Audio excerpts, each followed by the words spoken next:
வணக்கம் நண்பர்களே, கோர்சஸ் இன் தமிழ் யூடியூப் சேனலுக்கு உங்களை வரவேற்கிறோம். போன கிளாஸ்ல நாம HRMஓட முக்கியமான ஃபங்க்ஷன்ஸ் பத்தி டீடைலா பார்த்தோம். பல திங்கர்ஸோட கிளாசிஃபிகேஷன்ஸையும் தெரிஞ்சுக்கிட்டோம். அந்த வீடியோவை இன்னும் நீங்க பார்க்கலைனா பார்த்துட்டு வாங்க. இன்னைக்கு நாம HRMல ரொம்பவே முக்கியம் வாய்ந்த இன்னொரு டாபிக் பத்தி பார்க்க போறோம். அதுதான் ஹியூமன் ரிசோர்சஸ் பாலிசிஸ். ஒரு கம்பெனியோட செயல்பாடுகளுக்கு எப்படி பாலிசிஸ் ரொம்ப முக்கியமோ அதே மாதிரி HRக்கும் சில பாலிசிஸ் இருக்கு. வாங்க கிளாஸுக்கு போலாம். 4.1 இன்ட்ரோடக்ஷன். பாலிசி என்றால் என்ன? பாலிசி அப்படிங்கிறது ஒரு கைட்லைன் ஃபார் ஆக்ஷன்னு சொல்லலாம். அதாவது ஒரு குறிப்பிட்ட சூழல்ல எப்படி நடந்துக்கணும்னு நமக்கு வழிகாட்டுற ஒன்னு. கால்ஹூன் என்ன சொல்றார்னா, ஹியூமன் ரிசோர்சஸ் பாலிசிஸ்ங்கிறது செயல்பட ஒரு கைடு. இது கம்பெனியோட வேல்யூஸ், பிலீஃப்ஸ் அப்புறம் ஃபிலாசபிலிருந்து வருது அப்படின்னு சொல்றார். பாம்ப்ரிக்கோட வார்த்தைகளில் சொல்லணும்னா, பாலிசிஸ்ங்கிறது ஒரு ஆர்கனைசேஷனோட ஒட்டுமொத்த பர்பசஸ் அப்புறம் ஆக்ஷன் பிளான்ஸோட ஸ்டேட்மெண்ட்ஸ். இது ஹியூமன் ரிசோர்சஸ், ஃபைனான்ஸ், மார்க்கெட்டிங் போன்ற பல ஏரியாஸ்ல இருக்கும். சுருக்கமா சொல்லணும்னா, ஒரு பாலிசிங்கிறது முன்கூட்டியே தீர்மானிக்கப்பட்ட ஒரு கோர்ஸ் ஆஃப் ஆக்ஷன். இது நாம ஒரு வேலை செய்யும்போது அதை கம்பெனியோட ஆப்ஜெக்டிவ்ஸ்க்கு ஏத்த மாதிரி செய்ய வழிவகுக்கும். 4.2 ஆப்ஜெக்டிவ்ஸ் ஆஃப் பாலிசி. ஒரு பாலிசியின் நோக்கங்கள். ஒரு பாலிசி எதுக்கு இருக்கு, அதோட முக்கியமான ஆப்ஜெக்டிவ்ஸ் என்னன்னு பாப்போம். ஒரு குறிப்பிட்ட சிச்சுவேஷன்ல எப்படி செயல்படணும்னு இது ஒரு தெளிவான ஐடியாவை கொடுக்கும். தினசரி வேலைகளை பிளான் பண்ணவும் அதை எக்ஸிக்யூட் பண்ணவும் இது ஒரு கைட்லைனா இருக்கும். ஒரு கம்பெனியோட மிஷன் அப்புறம் ஆப்ஜெக்டிவ்ஸ்க்கும் நிஜமான பிராக்டிக்கல் ரியாலிட்டிஸ்க்கும் நடுவுல இது ஒரு பாலமா, வைட்டல் லிங்க் இருக்கும். மேனேஜ்மெண்ட்டுக்கு எல்லா இடத்திலும் கன்சிஸ்டன்சியையும் யூனிஃபார்மிட்டியையும் பராமரிக்க இது உதவும். ஆட்களோட முயற்சிகளை ஆர்கனைசேஷனோட கோல்ஸை நோக்கி கொண்டு போகும். வேலை எப்படி இருக்குன்னு அளவிடுறதுக்கு இது ஒரு ஸ்டாண்டர்ட் அல்லது நார்மை அமைக்கும். 4.3 கேரக்டரிஸ்டிக்ஸ் ஆஃப் பாலிசி. ஒரு பாலிசியின் அம்சங்கள். பாலிசிஸ் பொதுவாக ஒரு விஷயத்தை முன்கூட்டியே தீர்மானிக்கும், மறுபடியும் அனலைஸ் பண்றதை தவிர்க்கும், அப்புறம் மற்ற பிளான்ஸ்க்கு ஒரு ஒருங்கிணைந்த ஸ்ட்ரக்சரை கொடுக்கும். அதனால பாலிசிஸ்ங்கிறது சாதாரண ஸ்டேட்மெண்ட்ஸ் கிடையாது. அதுக்கு பின்னாடி ஒரு குறிப்பிட்ட நோக்கம் இருக்கும். ஒரு ஸ்டேட்மெண்ட்டை பாலிசியா ஏத்துக்கிறதுக்கு கீழ்க்கண்ட கேரக்டரிஸ்டிக்ஸ் இருக்கணும். 1. பாலிசி என்பது டாப் மேனேஜ்மெண்ட் நோக்கங்களை வெளிப்படுத்துவது. இது ஆர்கனைசேஷனல் ஆக்ஷன்ஸ்க்கு வழிநடத்தும் பிரின்சிபலை முன்வைக்க வேண்டும். பெரும்பாலான பாலிசி ஸ்டேட்மெண்ட் சமூகத்தின் இதிகல் வேல்யூஸ்ல ஒரு நம்பிக்கையை பிரதிபலிக்கும். 2. பாலிசி விரிவான டேர்ம்ஸ்ல இருக்கணும். ஒரு பாலிசி ஸ்டேட்மெண்டோட நோக்கம் இப்போ அப்புறம் எதிர்காலத்துல பிராக்டிஸ்க்கு ஒரு கைடா செயல்படுறதுதான். அதனால இது ரொம்பவே விரிவான டேர்ம்ஸ்ல இருக்கணும். 3. பாலிசி நீண்ட காலம் நிலைக்கும். ஒரு பாலிசியை உருவாக்குறதுக்கு முன்னாடி ஆர்கனைசேஷனோட லாங் ரேஞ்ச் பிளான்ஸ் அப்புறம் நீட்ஸை கணக்குல எடுத்துக்கணும். 4. பாலிசி எல்லா ஹியூமன் ரிசோர்சஸோட ஆக்டிவ் பார்ட்டிசிபேஷனோட உருவாக்கப்படும். பாலிசி ஃபார்முலேஷனுக்கு தீவிரமான சிந்தனையும் எல்லா டாப் எக்ஸிகியூட்டிவ்ஸோட பார்ட்டிசிபேஷனும் தேவை. பாலிசிஸ் அதை உருவாக்குனவங்களை விட அதிக காலம் நிலைக்கும். அடிப்படை ஆர்கனைசேஷனல் பாலிசிஸ் ஒரு ஆர்கனைசேஷன்ல இருக்கிற எல்லா உறுப்பினர்களுக்கும் டாப்ல இருந்து பாட்டம் வரைக்கும் ஒரே மாதிரி பொருந்தும்படி உருவாக்கப்படும். இந்த பாலிசிஸ்க்கு ஆர்கனைசேஷன்ல இருக்கிற ஹையஸ்ட் அத்தாரிட்டியோட அப்ரூவலும் கிடைக்கணும். 5. பாலிசி ரைட்டிங்ல இருக்கணும். பாலிசிஸ் எழுத்துப்பூர்வமா இருக்கும்போது தான் ஒரு தெளிவான ஷேப்பை எடுக்கும். இது அப்ளிகேஷன்ல யூனிஃபார்மிட்டியை உறுதி செய்யும். கீழ்மட்டத்துல ஏதாவது கருத்து வேறுபாடு வந்தா எழுத்துப்பூர்வமான பாலிசி தான் இறுதி ரெஃபரன்ஸ் பாயிண்டா இருக்கும். ரிட்டன் பாலிசிஸ் கண்டினியூட்டியையும் அதிக கன்ஃபார்மிட்டியையும் உறுதி செய்யும். 6. பாலிசி ஆப்ஜெக்டிவ்ஸ் கூட இணைந்திருக்கும். ஒரு பாலிசி குறிப்பிட்ட ஆப்ஜெக்டிவ்ஸ்ல இருந்து வந்தது, அப்புறம் அது அந்த ஆப்ஜெக்டிவ்ஸை அடையறதுக்கு உதவும். 4.4 டைப்ஸ் ஆஃப் பாலிசிஸ். பாலிசிகளின் வகைகள். ஒரு பிசினஸ் என்டர்பிரைஸ்ல பல வகையான பாலிசிஸ் இருக்கலாம். அவங்கள பத்தி பாப்போம். 1. Functional policies. ஒரு என்டர்பிரைஸோட முக்கியமான ஏரியாஸ்ல, அதாவது ப்ரொடக்ஷன், பர்ச்சேஸ், ஃபைனான்ஸ், பர்சனல் அப்புறம் மார்க்கெட்டிங் போன்ற துறைகள்ல வகுக்கப்படும் பாலிசிஸ் தான் இது. இந்த பாலிசிஸ் தான் ஃபங்க்ஷனல் பாலிசிஸ்னு சொல்றோம். 2. Internal policies. இது மேலாளர்கள், மேனேஜர்ஸ் பல லெவல்ஸ்ல அவங்களோட சபார்டினேட்ஸ்க்கு வழிகாட்ட இனிஷியேட் பண்ற பாலிசிஸை உள்ளடக்கும். இந்த பாலிசிஸ் ஆர்கனைசேஷனல் ஆப்ஜெக்டிவ்ஸ் கூட ரொம்ப நெருக்கமா இருக்கும். இதை உருவாக்கின மேனேஜ்மெண்ட் லெவல் பொறுத்து இதோட நேச்சர் அப்புறம் ஸ்கோப் மாறும். இதை 3 கேட்டகரிஸியா பிரிக்கலாம். பேசிக் பாலிசி. இத முதல்ல டாப் மேனேஜர்ஸ் பயன்படுத்துவாங்க. இதோட ஸ்கோப் ரொம்பவே பெரியது. இது ஆர்கனைசேஷன் முழுவதற்கும் பொருந்தும். General policy. இது மிடில் லெவல் மேனேஜர்ஸை பாதிக்கும். பேசிக் பாலிசியை விட இது இன்னும் கொஞ்சம் ஸ்பெசிஃபிக்கா இருக்கும். இதை பெரும்பாலும் மிடில் லெவல் மேனேஜர்ஸ் தான் பயன்படுத்துவாங்க. Departmental policy. இது ரொம்பவே ஸ்பெசிஃபிக்கா இருக்கும். மேனேஜ்மெண்டோட லோவஸ்ட் லெவல்ல தினசரி வேலைகளுக்கு வழிகாட்ட இது பொருந்தும். 3. External policies. எக்ஸ்டர்னல் அல்லது இம்போஸ்ட் பாலிசிஸ்ங்கிறது கவர்மெண்ட், ட்ரேட் யூனியன்ஸ் அப்புறம் ட்ரேட் அசோசியேஷன்ஸ் போன்ற என்டர்பிரைஸுக்கு வெளியில இருக்கிற சக்திகளின் பிரஷர்ஸ் அப்புறம் ரிக்வெஸ்டை பூர்த்தி செய்யறதுக்காக உருவாகும் பாலிசிஸை உள்ளடக்கும். 4. Appealed policies. இந்த பாலிசிஸ் ஊழியர்களிடமிருந்து வரும் சஜஷன்ஸ் அப்புறம் கம்ப்ளைண்ட்ஸோட அடிப்படையில உருவாக்கப்படும். ஒரு சஜஷன் அல்லது கம்ப்ளைண்ட் அசாதாரணமா இருக்கும்போது அப்புறம் ஏற்கனவே இருக்கிற பாலிசிஸ்ல அதுக்கு எந்த கவரேஜும் இல்லாதப்போ இது நடக்கும். இந்த மாதிரி பாலிசிஸ் சில சமயம் முழுமையா இருக்காது. அதனால இத ஒரிஜினேட்டட் பாலிசிஸ்ல மாத்துறது நல்லது. 5. Stated or explicit policies. இந்த பாலிசிஸ் வழக்கமா எழுத்துப்பூர்வமா இருக்கும். அப்புறம் இது என்டர்பிரைஸ் மேனுவல்ல ஒரு பார்ட்டா இருக்கும். இவை தெளிவானதாகவும் பொதுவாக நிலையானதாகவும் ரிஜிட் இருக்கும். 6. அன்ஸ்டேட்டட் ஆர் இம்ப்ளைட் பாலிசிஸ். இந்த பாலிசிஸ் எழுத்துப்பூர்வமா பதிவு செய்யப்படாது, ஆனா எல்லா லெவல்லையும் பின்பற்றப்படும். சில சமயம் இது வாய்மொழியாகவும் சொல்லப்படாது, ஆனா மேனேஜர்ஸோட பிஹேவியர்ல இருந்து புரிஞ்சுக்கப்படும். அதனாலதான் இதை இம்ப்ளைட் பாலிசிஸ்னு சொல்றாங்க. ஒரு இம்ப்ளைட் பாலிசி பொதுவாக ஃபிளெக்சிபிளான நேச்சர் கொண்டது. 4.5 formulation of human resource policies. பாலிசிகளை உருவாக்குவது எப்படி?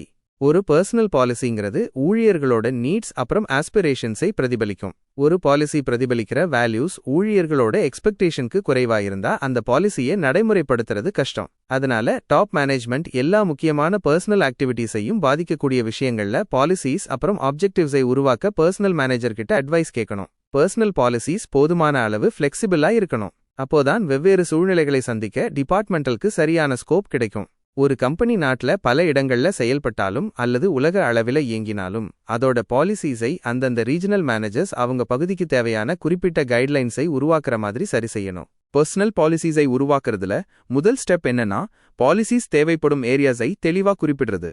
Recruitment, employment, training, fixation of wages, placement, transfer, அப்புறம் ப்ரொமோஷன், பெர்ஃபார்மன்ஸ் அப்ரைசல், வெல்ஃபேர் போன்ற பர்சனல் மேனேஜ்மெண்டோட பல ஏரியாஸ்ல பாலிசிஸ் தேவைப்படுது. இந்த ஏரியாஸ்ல பாலிசிஸை உருவாக்க ஒரு கமிட்டி அமைக்கலாம். இந்த கமிட்டி பர்சனல் பாலிசிஸை உருவாக்க கீழ்க்கண்ட ஸ்டெப்ஸை மேற்கொள்ளும். 1. Preliminary investigation. ஆரம்பகட்ட ஆய்வு ஃபேக்ட் ஃபைண்டிங்கிறது வழக்கமா ஒரு ஸ்பெஷலிஸ்ட் கிட்ட ஒப்படைக்கப்படும். அவர் குவெஸ்டினேர்ஸ், இன்டர்வியூஸ் அப்புறம் மத்த மெத்தட்ஸ் மூலமா ஆர்கனைசேஷனுக்குள்ளேயும் வெளியேயும் இருந்து டேட்டாவை சேகரிப்பார். இந்த ஃபேக்ட்ஸ் நம்பகமானதா, பலதரப்பட்டதா அப்புறம் குவாலிட்டேட்டிவ்லி சூப்பர்பியா இருக்கணும். இன்வெஸ்டிகேஷன் ஸ்டேஜ் முடிஞ்சதும் பாலிசி கமிட்டி இந்த விஷயத்துல மேலும் செயல்பட ஒரு உறுதியான அடித்தளத்தை பெற்றிருக்கணும். இந்த கமிட்டி கீழ்க்கண்ட ஃபேக்டர்ஸ் பற்றியும் தெரிஞ்சிருக்கணும். Labour legislation. தொழிலாளர் சட்டம். நாட்டோட சட்டங்கள், குறிப்பா லேபர் லெஜிஸ்லேஷன் பர்சனல் மேட்டர்ஸோட பல அம்சங்களை கட்டுப்படுத்துது. பாலிசிஸ் நாட்டின் சட்டங்களுக்கு இணக்கமா இருக்கணும். Social values and customs. சமூக விழுமியங்கள் மற்றும் பழக்க வழக்கங்கள். ஒரு பாலிசி எந்த சமூகத்துல செயல்படுதோ அந்த சமூகத்தோட ஏற்றுக்கொள்ளப்பட்ட பிஹேவியர் கோட்ஸை கணக்கில் எடுத்துக்கணும். Employees aspirations. ஊழியர்களின் எதிர்பார்ப்புகள். Personal policies human resources management சம்பந்தமா கம்பெனியோட டாப் மேனேஜ்மெண்டோட நோக்கங்களை பிரதிபலிக்குது. இந்த நோக்கங்கள் ஆர்கனைசேஷன்ல வேலை செய்யறவங்களோட ஹோப்ஸ் அப்புறம் ஆஸ்பிரேஷன்ஸை பூர்த்தி செய்யற நோக்கம் கொண்டதா இருக்கணும். 2. Environment scanning. சூழல் பகுப்பாய்வு. பாலிசி கமிட்டி தன்னகிட்ட இருக்கிற தகவல்களை கவனமா அனலைஸ் செய்யணும். இந்த தகவல்கள் இன்டர்னல் என்வாயர்மெண்ட் அப்புறம் எக்ஸ்டர்னல் என்வாயர்மெண்ட்னு பிரிக்கப்படலாம். இன்டர்னல் என்வாயர்மெண்ட்ங்கிறது physical resources, human resources, organisational structure, workers management relations, manpower inventory, values போன்றவற்றை உள்ளடக்கும். எக்ஸ்டர்னல் என்வாயர்மெண்ட்ங்கிறது நாட்டின் சோஷியல், பொலிட்டிக்கல், இக்கனாமிக் அப்புறம் டெக்னாலஜிக்கல் கண்டிஷன்ஸை குறிக்கும். என்வாயர்மெண்டல் சேஞ்சஸை மானிட்டர் பண்றதும் ப்ரெடிக்ட் பண்றதும் பாலிசி ஃபார்முலேஷனுக்கு முக்கியம். இது மாற்று பாலிசிஸை அடையாளம் காண உதவும். 3. Identification of policy areas. Policy பகுதிகளை அடையாளம் காணுதல். பாலிசிஸை உருவாக்குறதுல பாலிசிஸ் தேவைப்படும் ஏரியாஸை தெளிவா குறிப்பிடுறது அவசியம். பாலிசிஸை 2 பெரிய குரூப்ஸா பிரிக்கலாம். முதல் group planning, organising, staffing, directing அப்புறம் கண்ட்ரோலிங் போன்ற பல்வேறு மேனேஜரியல் ஃபங்க்ஷன்ஸ்ல பாலிசி ஃபார்முலேஷனை கையாளும். இரண்டாவது group production, marketing, finance, personal போன்ற பிசினஸோட ஃபங்க்ஷனல் ஏரியாஸ்ல பாலிசி ஃபார்முலேஷனை உள்ளடக்கும். எந்த ஏரியாவா இருந்தாலும் பாலிசி ஃபார்முலேஷனோட ப்ராசஸ் ஒரே மாதிரி தான். பாலிசிஸ் தேவைப்படும் ஏரியாவை குறிப்பிடுவதன் நன்மை என்னன்னா அது சரியான தகவல்களை சேகரிக்க உதவும். இந்த தகவல்களை பழைய பிராக்டிசஸ், குறிப்பிடப்பட்ட objectives, government policies, trade associations, trade unions அப்புறம் மற்ற சோர்சஸ்ல இருந்து சேகரிக்கலாம். 4. Analysis of alternative policies. மாற்று பாலிசிகளை பகுப்பாய்வு செய்தல். பாலிசி ஃபார்முலேஷனோட இந்த ஸ்டேஜ்ல மாற்று பாலிசிஸை ஆர்கனைசேஷனல் கோல்ஸுக்கு அதோட பங்களிப்பின் அடிப்படையில் ஆராயறது. ஆர்கனைசேஷனுக்கு மிக சிறந்த முடிவுகளை தரக்கூடிய பாலிசி ஆல்டர்னேட்டிவை தேர்ந்தெடுக்கணும். ஒரு பாலிசிக்கு இறுதி வடிவம் கொடுக்கறதுக்கு முன்னாடி அதை டெஸ்ட் செய்யணும். கீழ்மட்டத்தில் இருக்கிற பர்சனல் கிட்ட இருந்து கமெண்ட்ஸ் அப்புறம் சஜஷன்ஸை பெறணும். 5. Participation of lower levels. கீழ்மட்ட ஊழியர்களின் பங்களிப்பு. பாலிசியின் இறுதி தேர்வு அதை பயன்படுத்துறவங்க அப்புறம் அதோட விளைவுகளை சந்திக்கிறவங்களோட ஆக்டிவ் பார்ட்டிசிபேஷனோட செய்யப்படணும். சஜஷன் அப்புறம் ஃபேக்ட் ஃபைண்டிங் ஸ்டேஜ்ல பங்களிப்பு செஞ்சவங்க அந்த பாலிசிக்கு கமிட்டடா உணர்வாங்க.